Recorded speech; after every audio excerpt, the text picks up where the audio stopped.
Ang akin ay hair dryer. Ikaw, anong sayo? Sa akin ay pusa. Sige nga, ipakalmot mo nga ang mesa. Kita mo? Buksan mo na ang hair dryer.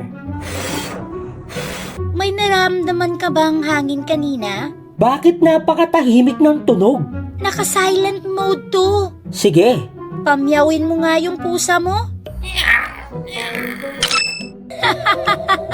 Siguradong nagsisinungaling ka. teka, ikaw ba ay isang trash can? Hindi ka talaga marunong magsinungaling. I-download mo na ang WePlay at mag-practice ka doon sa larong Who's the Spy. Anong klaseng laro iyan? Ang Who's the Spy ay isang guessing game sa WePlay. Kaya ang undercover ay kailangang magaling sa pagsisinungaling. Tama? Tama! Sige, simulan na natin ang round. Ngayon na!